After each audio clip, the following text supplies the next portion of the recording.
Welcome to this week's Indie Artist Music Hustle with Blonde Intelligence. I'm your host, Miss Ronnie, where I always seek to give you exquisite cranial repertoire. This week, we're going to talk a little bit about the situation with Jay-Z. The recent court filings against Jay-Z and Sean Puffy Combs present serious allegations of sexual assault involving a 13-year-old girl, which, if proven true, could have significant implications for both artists. The complaint outlines how the alleged incidents occurred during a party in 1999, where the plaintiff claims she was coerced into a sexual encounter. This accusation is particularly concerning as it raises questions about the accountability of high-profile figures in the entertainment industry. For Jay-Z, the ramifications could be extensive. His public image has been cultivated over decades, characterized by a blend of musical success, philanthropy, and the image of a doting father. However, if the allegations are substantiated, it could lead to a considerable backlash against him, impacting his career and business ventures. Jay-Z's involvement in social justice initiatives may be overshadowed by these allegations, causing fans and partners to reassess their support. In some cases, it seems that some people who were considered fans have shown some disappointment, and to me, some all-out just hatred. I mean, some cases and some of the statements that people are making, I can't understand how you would even consider this person a friend and then say some of the things. And I know that people say that birds of a feather flock together and look what's going on, but we'll find some things out. This case could influence Sean Puffy Combs' legal situation as well. Given the intertwined nature of their careers and public personas, the perception of Combs could shift dramatically if the allegations against Jay-Z gain traction. Though right now it seems that the business associates of Jay-Z is showing support, whereas it did not seem that Puffy had as much support from his business associates. I mean, that's just my observation. This could lead to the reevaluation of Combs' own legal challenges, as public sentiment often ties the reputations of individuals in similar circles together. And it's not just tying similar circles together. They were actually friends that had several pictures together and videos. So I'm, like I said, just going to see how this is going to play out. The emotional and psychological toll on the plaintiff is highlighted in the filing, emphasizing the importance of accountability for those in positions of power. The long-term effects of such trauma can be profound, affecting the victim's mental health and well-being. Therefore, this case not only addresses the alleged actions of Jay-Z and Combs, but also reflects a broader societal issue regarding the treatment of survivors of sexual assault. Jay-Z has been pushing for the victim's identification to be released.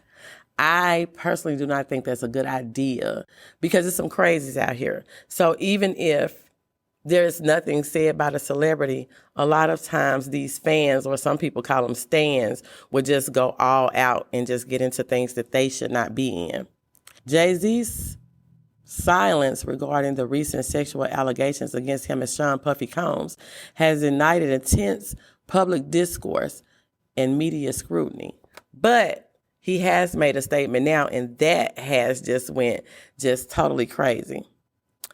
Jay-Z's recent legal actions against his accusers and attorney Tony Busby have sparked significant public interest and debate regarding the motives behind such aggressive measures, because Jay-Z's response, I mean, to me, was like attacking the messenger. I mean, he's just doing his job.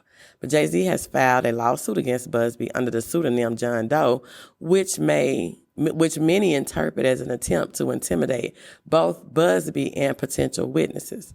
The move suggests a strategic approach to controlling the narrative around the allegations against him. as he seeks to diminish Busby's credibility and discourage further accusations.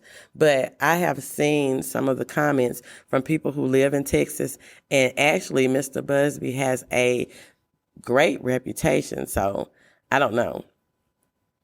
But Jay-Z's public efforts to discredit Busby includes attempts to embarrass him, which have been reported by Rolling Stones.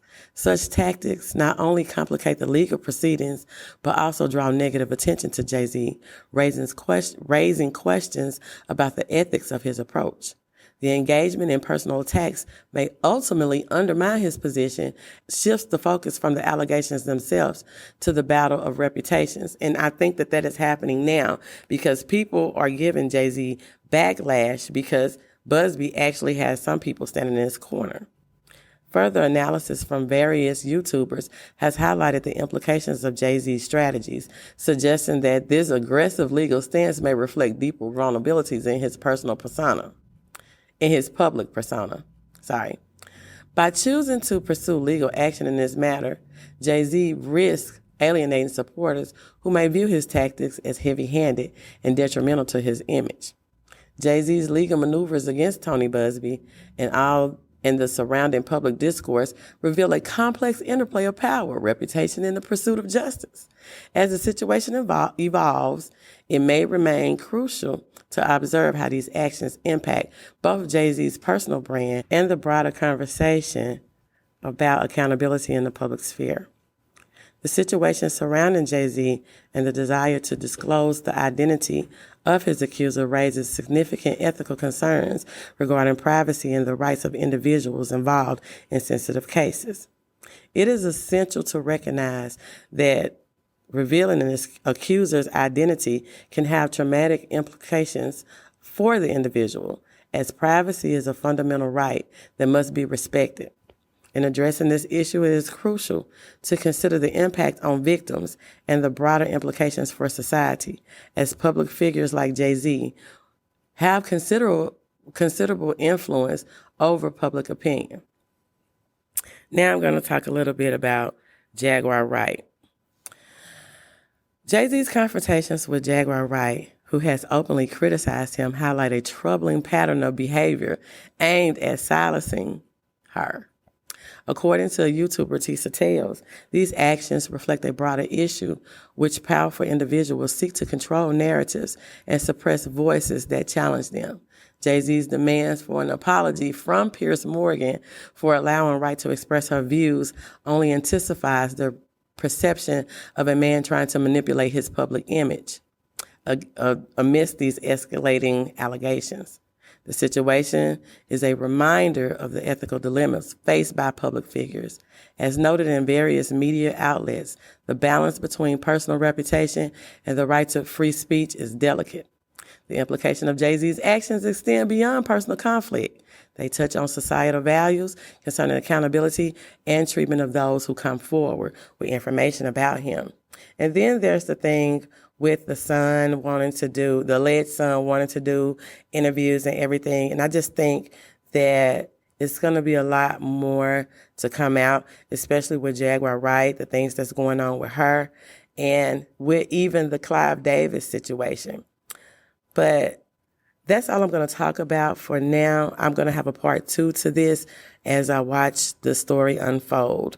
So I'll see you next week. Remember, you can catch Indie Artist Music Hustle with Blind Intelligence on all podcasting platforms. You can catch us streaming live sometimes on social media, and you can find all your merch on the website at www.blonde-intelligence.com. And I will see you later on this week. Bye. Hey girl, let me tell you about this podcast. Girl, everybody has a podcast these days. But this one interviews new and interesting indie artists. It's called Indie Artist Music Hustle with Blind Intelligence. Really? Where can I find it? It's on all podcasting platforms, streams live on social media, and on rpentradio.com. What'd you say it was called again? It's called Indie Artist Music Hustle with Blind Intelligence. Girl, I'm gonna have to check her out. Give it a check, girl.